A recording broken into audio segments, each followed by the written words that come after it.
Hello everyone, welcome back to my channel আর new blog. সবাইকে জানাই হ্যাপি নিউ ইয়ার।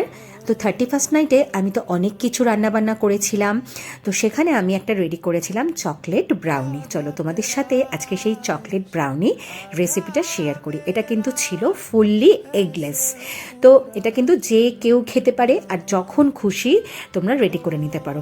তো আমি ফার্স্টেই কিন্তু ডার্ক চকলেট নিয়ে নিয়েছিলাম 120 গ্রাম, যেটা মার্কেটে ইজিলি অ্যাভেলেবেল। তো সেটাকে ক্রাশ করে কিন্তু আমি সাইডে রেখে দিয়েছিলাম। এরপর নিয়েছিলাম একটা বোল, মিক্সিং বোল। এর মধ্যে 3/4 কাপ সুগার পাউডার, 1/2 কাপ হাঙ্কার্ড মানে জল ঝরানো দই, 1 teaspoon coffee powder, 1/2 teaspoon vanilla essence.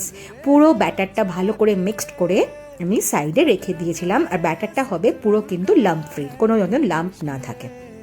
এরপরে আমি একটা ওই ডার্ক চকলেট যেটা ছিল ওটাকে মেল্ট করার জন্য ডাবল বয়লারের ইউজ করেছিলাম, ঠিক যেমন রেস্টুরেন্টে ডাবল বয়লারে চকলেট মেল্ট করে। তো আমি ফার্স্ট একটা স্টিলের বোল নিচে, আর ওপরে কিন্তু নিয়েছিলাম মাইক্রোওয়েভ প্রুফ কাচের একটা বোল।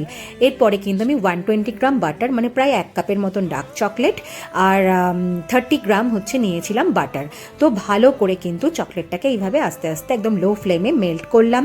ডাইরেক্ট কিন্তু চকলেট মেল্ট করা যাবে না, তাতে কিন্তু চকলেট জ্বলে যেতে পারে। তুমি সুন্দর করে কিন্তু মেল্ট করলাম। দেখো কনসিস্টেন্সিটা কিন্তু ঠিক এই রকম হবে, সুন্দর একদম। তো মানে পড়ে যাবে না, কিন্তু একদম থকথকে হবে। তো চলো, এরপরে আমার সুগার পাউডার আর কফির যে একটা রেডি করে রেখেছিলাম মিক্সচার, ওর মধ্যে এই মানে এই মেল্টেড চকলেটটা অ্যাড করলাম এবং সুন্দর করে কিন্তু মিক্সড করলাম, যাতে কোনো ভেতরে কোনো লাম্প না থাকে। তো এরপরে কিন্তু আমি এই ঠিক বোলের ওপরেই নিয়ে নিলাম একটা ছান্নি, কিছু পাউডার হচ্ছে মিক্সড করে ছানার জন্য। তো আমি তাতে অ্যাড করলাম 1 কাপ মতন ময়দা, 1/4 teaspoon baking soda, 1/4 teaspoon baking powder, আর একদম স্বাদের জন্য চুটকি ভরা হচ্ছে নুন নিয়েছিলাম। আর তার সাথে 1 টিস্পুন নিয়েছিলাম কোকো পাউডার।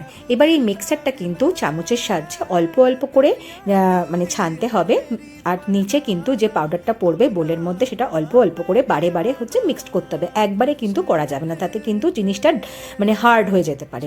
তো দেখো আমি প্রায় এটা 2-3 বারে কিন্তু এটা মিক্সড করেছিলাম, মানে ছেনেছিলাম ওপরের পাউডারটা, তারপরে কিন্তু 2-3 বারে এই ব্যাটারটা হচ্ছে রেডি করেছিলাম। তো দেখো আমার সুন্দর একদম কিন্তু ব্রাউনির ব্যাটার, চকলেট ব্যাটার হচ্ছে গিয়ে রেডি হয়ে গেল।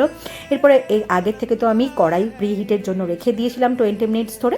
আর আমি কেক মোল্ডের মধ্যে বেকিং পেপার দিয়েও রেডি করে রেখেছিলাম। দেখো সুন্দর কিন্তু আমার ব্যাটারটা রেডি হয়ে গেছে। কনসিস্টেন্সিটা একদম হচ্ছে গিয়ে সুন্দর এরকমই থাকবে।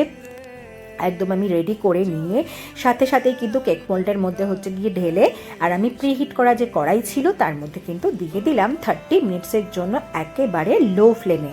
তো লো ফ্লেমে দিয়ে দিলাম, আর ওপর থেকে ঢাকনা দিয়ে আমি কিন্তু একদম বেকিংয়ের জন্য বসিয়ে দিলাম। ব্যাস আমার 30 মিনিটস ওভার হয়ে গেল। দেখো আমার ব্রাউনি কিন্তু একেবারে রেডি। তো আমি জাস্ট 10 মিনিটসের জন্য আমি এটাকে ফ্রিজে দিয়ে দিয়েছিলাম, জাস্ট একটু ঠান্ডা হওয়ার জন্য। তো কেক মোল্ড থেকে ডিমোল্ড করে নিয়ে আমি ফ্রিজারের জন্য 10 মিনিটের জন্য দিয়ে দিলাম।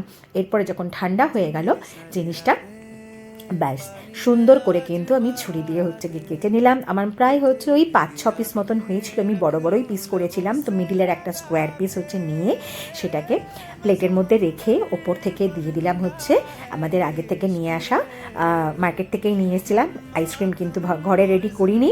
তো ভ্যানিলা আইসক্রিম, আর তার উপরে কিন্তু একদম চকলেট সিরাপ। দেখো খুব সুন্দর, মানে এতটাই অপূর্ব খেতে হয়েছিল কি বলবো।